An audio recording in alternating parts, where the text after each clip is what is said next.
Selamat datang kembali di channel Anime Zone. Manga One Piece chapter 982 mengungkap banyak sekali informasi, di mana salah satunya adalah teori kami pada beberapa waktu lalu tentang asal-usul Onigashima. Kami menyebutkan bahwa nama pulau Onigashima pada masa lalu sebenarnya bukanlah Onigashima. Disebabkan suatu hal, warga setempat atau pihak terkait mengubah nama pulau tersebut menjadi Onigashima. Hal itu ditunjukkan ketika percakapan yang terjadi antara Marco, Nekomamushi, dan satu tokoh yang dicurigai sebagai Izo membicarakan tentang nama pulau Onigashima yang telah diganti. Tak hanya itu, kita juga diperlihatkan pasukan Denjiro yang mencoba mengelabui Sasaki, salah satu Tobiropo yang merepotkan. Di akhir cerita juga tak kalah seru, di mana Ulti dan Pechuan yang berusaha untuk mencari Yamato, anak dari Kaido, bertemu dengan pemimpin pasukan barbar, yap, Monkey D. Luffy. Nah, nggak usah berlama-lama lagi, ini dia review One Piece chapter 982. Namun seperti biasa, sebelum masuk pembahasan, silakan klik tombol subscribe dan aktifkan notifikasinya agar kalian tidak ketinggalan informasi dan teori menarik seputar dunia One Piece dari channel Anime Zone. Kalau sudah, terima kasih.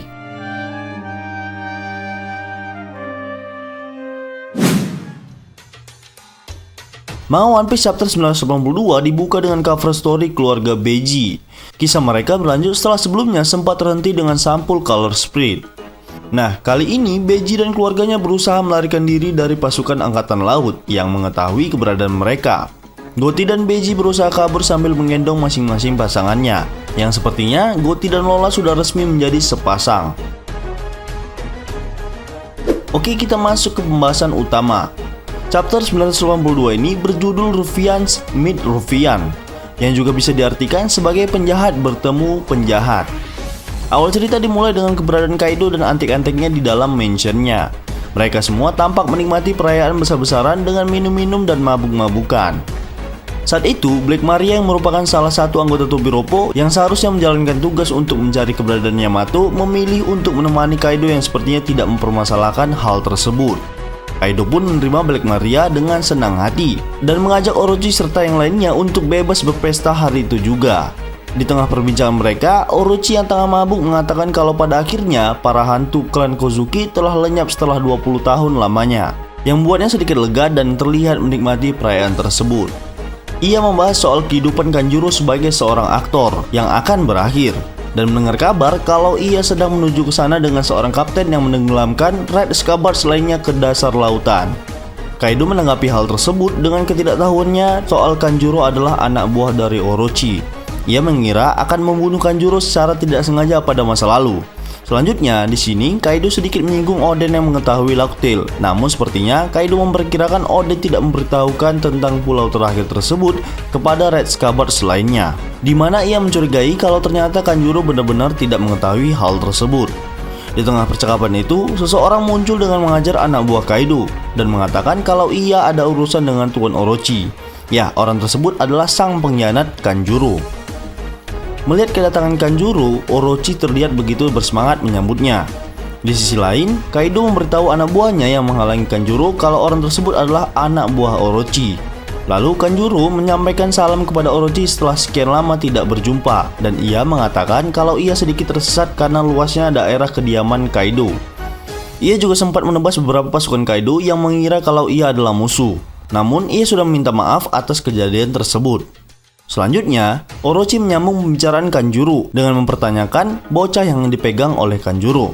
Lalu Kanjuro mengatakan kalau benar itu adalah Momonosuke, putra dari Kozuki Oden yang diinginkan Orochi selama ini. Kanjuro menjelaskan bahwa ia sudah membuat Momonosuke tak mampu bergerak karena berniat untuk melarikan diri dengan memotong tali pengikatnya. Namun ia memastikan kalau Momo masih hidup. Di sini, Kaido yang awalnya terlihat sumringah, tiba-tiba berubah ekspresinya dengan kemarahan. Orochi menjelaskan kepada Kaido kalau Momonosuke adalah pewaris sah klan Kozuki. Lalu ia seolah memuji sikap Kanjuro yang tanpa ampun bahkan kepada seorang bocah sekalipun. Kanjuro menegaskan kalau perannya sekarang sudah selesai, karena itulah ia menganggap Momonosuke tak lebih hanya sekedar bocah biasa. Kaido yang mengetahui sosok Kanjuro sebenarnya merasa tak percaya kalau ia adalah seorang mata-mata dari Orochi. Ia menganggap bahwa Kanjuro masih bagian dari 9 sarung pedang merah. Ia juga mengatakan kalau ia mengenali Momonosuke dan sedikit teringat ke masa lalu di mana ia menjatuhkan Momonosuke tiruan dari atas dan mengatakan kalau ayahnya adalah seorang yang idiot. Kaido menegaskan kalau Momo sungguh mengecewakan seperti ayahnya. Orochi setuju dengan pernyataan Kaido. Bahkan ia menganggap kalau Momo tak lebih dari sebuah sampah yang tak pantas menyandang namanya sendiri. Di sisi lain, Black Maria yang melihat keadaan Momo tersebut merasa sedikit perhatian karena Momo harus sampai babak belur dan penuh darah. Lalu, Orochi mengajak Kanjuro untuk berpesta karena telah menyelesaikan tugasnya dengan baik. Namun Kanjuro menolak dengan alasan yang membuat Orochi terkejut. Ia membeberkan kalau rencana mereka untuk menghentikan para samurai itu telah gagal. Orochi yang mendengar kabar tersebut mendadak panik dan mempertanyakan bagaimana dengan informasi yang didapatkan Kanjuro. Kanjuro menjelaskan bahwa ia tak pernah menyangka kalau Kinemon telah memperhitungkan semuanya, meskipun ia telah bersama Kinemon selama bertahun-tahun. Di sini, Kanjuro masih percaya kalau sebenarnya itu semua adalah rencana cerdik dari Kinemon. Namun kita semua tahu kejadian itu hanyalah keberuntungan dari Kinemon saja. Selanjutnya, Orochi bertanya kepada Kanjuro kalau itu artinya seluruh armada musuh sedang menuju ke Onigashima dengan merasa khawatir. Tiba-tiba, ketua dari Oniwa Bansu, Fukurokujo, memotong obrolan tersebut dengan mengatakan kalau ia tidak begitu memperdulikan masalah tersebut. Akan tetapi, informasi bahwa tidak ada satu kapal pun yang terlihat di pelabuhan dan 3 kapal yang menyerbu pasukan samurai belum juga kembali sangat mencurigakan. Ditambah lagi, ada 4 orang bajak laut yang terlihat di dekat panggung perayaan, yaitu Luffy dan Zoro bersama dengan Estas Kid dan Killer. Lalu, ia menambahkan kalau ada kemungkinan kedua kelompok bajak laut tersebut sudah mendarat di Onigashima. Orochi yang masih panik mempertanyakan mengapa informasi tersebut belum dilaporkan. Fukurokujo menjawab dengan tenang kalau Queen sedang mengatasi masalah tersebut dan ia tak ingin mengganggu pesta Kaido dan Orochi. Terlebih lagi, tidak ada seorang pun yang melihat para samurai itu. Fukurokujo menambahkan kalau seluruh pasukan tempur sudah berkumpul di Onigashima dan mengatakan kalau Orochi akan tetap aman apapun yang terjadi. Kaido yang mendengar hal tersebut tertawa dan kembali mengajak Orochi untuk minum. Black Maria yang melayani Kaido memohon izin untuk menuangkan minumannya tersebut. Setelah semua laporan itu, Orochi masih belum tenang dan bahkan terlihat sangat khawatir sebelum melihat para samurai itu mati di depan matanya. Scene berlanjut di mana Momonosuke yang sudah tak berdaya terlihat masih sedikit sadar. Sambil berbaring, ia berharap besar kepada Luffy yang sudah tiba di Onigashima dan mengingat sekilas ucapan Luffy yang akan menyelamatkannya selama dirinya masih bertahan hidup. Namun, ia mempertanyakan keadaan yang lain. Ia mengkhawatirkan keadaan Kinemon dan yang lainnya. Apakah mereka semua baik-baik saja? Kami rasa Momonosuke kembali menunjukkan sikap kepemimpinan seperti ayahnya, di mana tak peduli seburuk apapun kondisinya, ia masih mengkhawatirkan keadaan anak buahnya. Next, Orochi yang dilanda kegelisahan merebut paksa Momonosuke dari genggaman Black Maria. Ia berniat mengeksekusi Momonosuke dengan menggunakan panggung penyaliban seperti yang dilakukannya kepada Shimotsuki Yasui. Eksekusi tersebut dilakukannya dengan harapan untuk menutup era klan Kozuki dan kegelisahannya tentang ramalan balas dendam 9 sarung pedang merah akan berakhir. Scene berpindah ke pasukan Trafalgar Law dan Red Scabbers lainnya yang berada di kapal selam. Mereka terlihat berbincang dengan Nekomamushi melalui Dendenmushi. Inuarashi yang mendengar kabar bahwa si kucing baru sampai terlihat sedikit kesal. Nekomamushi berdalih keterlambatannya tersebut dikarenakan mereka harus memanjat air terjun untuk bisa sampai ke atas. Si anjing yang masih kesal bertanya kepada kucing, "Apakah kau sadar hari apa ini sekarang?" Si kucing menjawab tentu saja, hari ini adalah hari dimulainya rencana dan festival api akan dimulai malam nanti. Ia menambahkan kalau mereka memang terlambat, tapi tidak masalah kan? Si anjing memberitahu kalau mereka sedang pergi menuju ke pesisir barat laut Onigashima. Namun di tengah obrolan tersebut, si kucing mengatakan, "Baiklah, kalau begitu sampai jumpa," dan langsung menutup teleponnya. Setelah obrolan singkat dengan Nekomamushi tersebut, Kawamatsu mengatakan kalau kucing tua itu tak pernah berubah. Namun setidaknya ia sudah sampai tepat waktu. Kiku menambahkan kalau Nekomamushi pasti sudah sebesar Inuarashi. Di sisi lain, Asura Doji menegaskan kalau mereka harus segera sampai di gerbang bagian belakang. Lalu, Law yang bertindak sebagai pemimpin rencana mengatakan kalau mereka tidak perlu khawatir karena arus laut yang tidak stabil di perairan Onigashima tersebut. Sebab kapal yang mereka tumpangi bukanlah sebuah kapal biasa. Raizo menyambut perkataan Law tersebut dengan merasa sungguh beruntung. Lalu ia memberikan informasi kalau Kinemon dan Denjiro sudah sampai di gerbang bagian belakang. Sambil melanjutkan perjalanan, mereka saling mengingatkan satu sama lain untuk menjaga diri dan mengkhawatirkan keadaan Momonosuke si bocah nakal. Scene berpindah ke kapal pasukan Nekomamushi yang berada di lautan. kucing membuka percakapan dengan memberitahu kalau teman-temannya baik-baik saja dan mereka tengah berada di pertempuran. Marco menjawab, jadi sekarang mereka menyebutnya dengan Onigashima. Nah, seperti awal tadi, di sini kami beranggapan kalau pulau tersebut dulunya berbeda nama atau julukan. Lalu kami berpikir kalau Neko dan kawan-kawan sudah hampir tiba di Onigashima. Ada sebuah fakta yang menarik bahwa sebenarnya Marco datang sendirian ke Wano. Kebetulan mereka tiba secara bersama dengan pasukan Nekomamushi. Sebelumnya, Marco sempat menitipkan pesan kepada Neko untuk Luffy. Pesan tersebut berisi tentang keterlambatan Marco untuk datang membantu Luffy. Lalu seseorang yang dicurigai sebagai Izuo muncul dan mengatakan kalau Marco telah membuat keputusan yang tepat. Nah, setelah itu, lagi-lagi Oda Sensei membuat kita akan berpikir bagaimana cara kemunculan Marco dan kawan-kawan di tengah perang Onigashima. Sebab, ia mengatakan ada ide bagus untuk itu, yang kami yakin kalau ide tersebut akan mengejutkan semua pihak. Oke, next scene berpindah ke pasukan Denjiro. Secara mengejutkan, ia bertemu dengan Sasaki yang mengira kalau Denjiro masih berada di satu pihak yang sama dengannya. Sasaki mengatakan kalau ia mendengar bahwa Denjiro tidak datang ke pesta tahun ini. Denjiro pun memanfaatkan situasi tersebut dengan menyuruh Sasaki untuk merahasiakan keberadaannya. Mereka saling berbincang dan bertanya kabar layaknya seorang teman. Sasaki lalu menceritakan alasannya mengapa meninggalkan pesta, dikarenakan tugas untuk mencari keberadaan Yamato yang menghilang.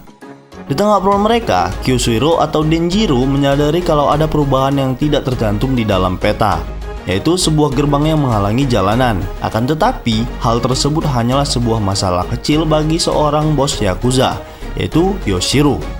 Denjiro yang cerdik tidak menyia-nyiakan kesempatan untuk menahan Sasaki. Ia dengan cepat menangkap Sasaki dan mengikatnya dengan borgol yang kami rasa adalah borgol batu laut. Sasaki mempertanyakan apa yang dilakukan oleh Denjiro. Lalu Denjiro memperlihatkan tato klan Kozuki di tubuh belakangnya sambil berkata, "Apakah kau tahu sejarah negeri Wano, Sasaki?" Sasaki yang melihat kenyataan tersebut langsung terdiam tanpa satu kata pun keluar dari mulutnya. Keberhasilan Denjiro untuk melumpuhkan salah satu anggota Tobiropo membuat kelompoknya semakin bebas untuk menguasai daerah tersebut. Sama seperti yang dilakukan pasukan Kinemon, mereka juga membagi pasukannya menjadi dua kelompok dan akan bertemu di gerbang depan untuk menyergap Kaido dan Orochi. Selanjutnya, scene berpindah ke pasukan Kinemon, di mana Chopper dan Usopp yang mengendarai Brachio Tank terus berjalan mundur sambil menembaki Big Mom yang sudah gila. Di sini terlihat sekali Big Mom yang sangat menginginkan kepala Luffy dan sedang hilang kendali. Lalu Kinemon dan pasukannya naik ke permukaan setelah sebelumnya masuk ke dalam air. Ia merasa bersyukur karena Usopp dan Chopper berhasil memancing Big Mom ke arah lain meskipun mereka ketakutan setengah mati. Di saat itu, ia memerintahkan pasukannya untuk segera kabur sebelum ketahuan pihak musuh. Pasukan Kinemon sepertinya sangat kesulitan untuk melewati semua rintangan. Tidak seperti pasukan Denjiro, di mana pemimpinnya benar-benar cerdik dan terlihat tak kesulitan sama sekali. Next berpindah kepada tim penyelamat Momonosuke, di mana terdiri dari Nami, Carrot, dan Shinobu. Mereka mengkhawatirkan keberadaan Chopper dan Usopp. Setelah itu, Nami mengajak mereka untuk kabur dan berkata, "Kita tak bisa berbuat apa-apa karena itu adalah Big Mom." Tiba-tiba mereka dikejutkan dengan kemunculan Prometheus yang memergoki mereka. Nami merasakan getaran dari tongkatnya, seperti koneksi dari jiwa Big Mom karena di dalamnya terdapat Zeus. Prometheus lalu berubah menjadi api ganas dan mengadu kepada Big Mom bahwa Nami adalah wanita yang menculik Zeus. Mereka bertiga terkejut karena hal tersebut. Apakah di cerita selanjutnya mereka akan kabur atau justru Nami dan kawan-kawan akan melawan Big Mom?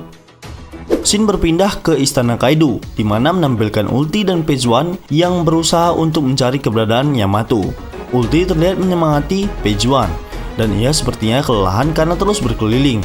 Page One menyuruh Ulti untuk berhenti mengikutinya dan menyebut Ulti sebagai maniak. Ulti yang tak terima pun terlihat marah, namun ia terus berlari sampai kelelahan. Ia minta Page One untuk menggendongnya, namun mereka malah terjatuh dari tangga. Di saat itu mereka muncul di hadapan Luffy yang sedang bertaruh dengan Kroco Beast Pirates lainnya. Luffy melihat Ulti dengan tatapan tajam, dan begitu pula sebaliknya, Ulti melihat Luffy dengan tatapan tajam. Lalu Ulti bertanya, "Mau apa kau?" Luffy juga tak mau kalah. Ia menjawab, "Aku juga ingin menanyakan itu padamu." Pertemuan mereka diawali dengan keegoisan masing-masing. Ulti sifatnya sangat manja dan cerewet, di sisi lain Luffy sifatnya periang dan barbar. Entah apa hubungannya, yang jelas mereka berdua adalah orang yang egois. Namun kami merasa keunikan Luffy bisa jadi daya tarik untuk memikat hati dari Ulti. Dan bisa saja pandangan pertama ulti yang awalnya benci menjadi cinta, sama seperti buah Hancock yang sebelumnya benci berubah menjadi cinta. Admin sendiri mengharapkan hal itu terjadi, karena sepertinya ulti sendiri tidak terlalu respect kepada Kaido. Oke, yang terakhir adalah tidak ada kata libur di akhir halaman. Nah, kesimpulannya dari chapter 982 ini adalah kemenangan pihak aliansi dalam pertempuran ini sebenarnya sudah ada di depan mata. Dengan bergabungnya kembali Nekomamushi, Marco, dan kemungkinan adalah Izo, tentu saja akan semakin menambah daya gedor untuk pasukan aliansi. Apalagi di chapter ini mereka memiliki rencana yang bagus untuk peperangan ini. Ditambah pergerakan Hawkins yang bisa jadi akan membelot dan bergabung bersama rekan-rekannya satu angkatan generasi terburuk, serta X-Drake yang bisa dipastikan tak akan ikut andil dalam perang ini. Sejauh ini hanya X-Drake yang belum diperlihatkan pergerakannya untuk mencari Yamato. Nah, kami yakin kalau ia tidak berniat untuk mencari Yamato, akan tetapi ia memiliki rencana lain yang mungkin memberi informasi kepada SWORD tentang situasi di Onigashima. Lalu, di chapter ini juga mengapa hanya Luffy saja yang ditampilkan? Kemana Zoro, Aces Kid, dan Killer? Bukannya mereka satu pasukan barbar ya? Dan selain itu, ada juga beberapa kejanggalan di chapter 982 ini yang mungkin akan kita bahas di video selanjutnya.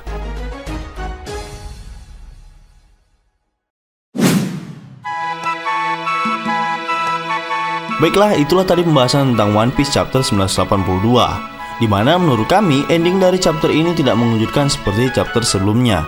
Namun di chapter ini banyak mengungkap informasi penting, seperti salah satunya adalah kami memperkirakan kalau para komandan divisi bajak laut Whitebird tidak ikut.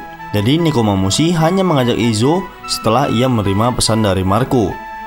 Jika menurut kalian pendapat kami ini masih keliru, kita bisa berdiskusi di kolom komentar di bawah ini, tentunya dengan sopan dan santai. Jika kalian suka video ini, silahkan like, share, dan subscribe. Satu subscribe dari kalian akan sangat membantu perkembangan channel kita ini. And last word, terima kasih.